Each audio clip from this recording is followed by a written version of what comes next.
اگر تمہارے والدین میں سے ایک یا دونوں تمہارے پاس بڑھاپے کی عمر کو پہنچ ہی جائیں، انہیں کبھی اف تک نہ کہنا، دل نہ توڑنا ان کا، چھاتی چوڑی کر کے بات نہ کرنا، ان سے کندھے جھکا کر بات کرنا، ادب سے گفتگو کرنا۔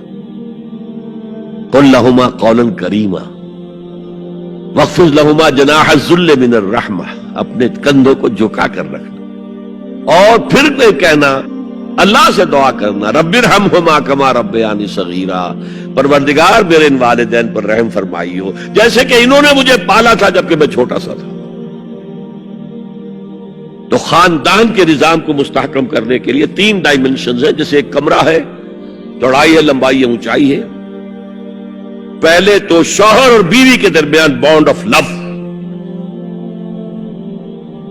اب یہ شوہر اور بیوی پیرنٹس بن گئے ہیں، والدین بن گئے، اولاد آ گئی۔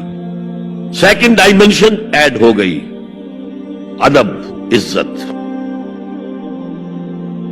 اور بہن بھائی ہے اخوت، جس کو کہ وہ کہہ رہا ہے جی ویلز بھی فریٹرنٹی، خاندان کا ادارہ مستحکم۔ یہاں ایک نقطہ اور بیان کر دوں، لیگل لیول پر بیوی کے حقوق کم ہیں شوہر کے زیادہ، الرجال قوامون علی النساء، سیدھی سیدھی بات ہے، اور ہمیں ڈٹ کر کہنا چاہیے، اس سے زیادہ معقول بات کوئی نہیں۔ کسی ادارے کے 2 سربراہ برابر کے اختیارات والے نہیں ہو سکتے، لیکن اخلاقی طور پر جو ماں کا حصہ ہے، باپ کا حصہ اس سے 1/3 ہے۔ قرآن مجید میں آیا ہے نا، حملتہ امہ وہنا علی وہن وفصالہ فی عامین ان اشکر لی ولوالدیک، اسے اٹھائے رکھا اس کی ماں نے، لہذا اس کا حق 3 گنا زیادہ ہے باپ سے۔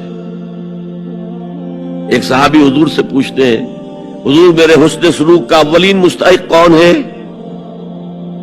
فرمایا تمہاری والدہ۔ پھر پوچھا ان کے بعد کون؟ پھر کہا تمہاری والدہ۔ پھر پوچھا ان کے بعد کون؟ پھر کہا تمہاری والدہ۔ پھر پوچھا ان کے بعد کون؟ تو کہا تمہارے والد۔ 3 درجے۔ اور یہ جو فرمایا الجنت تحت اقدام الامہات، جنت تو ماؤں کے قدموں تلے ہے، یہ باپ کے بارے میں تو نہیں فرمایا۔ یہ ہے ایکویشن، بیلنس۔ اسلام قسط کی بات کرتا ہے، انصاف کی بات نہیں کرتا۔ انصاف تو یہ کہ آدھی روٹی ادھر دے دو، آدھی ادھر دے دو، انصاف ہے، یہ اچھی چیز ہے۔ یہ قسط یہ ہے کہ بوجھ اٹھانا ہے تو جو زیادہ قوی ہے اس کو زیادہ بوجھ دو اٹھائے، اور جو کمزور ہے اسے کم بوجھ دو، یہ قسط ہے۔ تو اسلام نے عورتوں پر ذمہ داریاں کم رکھی، ان کے اختیارات کم رکھے، لیکن اولاد پر حق ماں کا 3 درجے فائق رکھا۔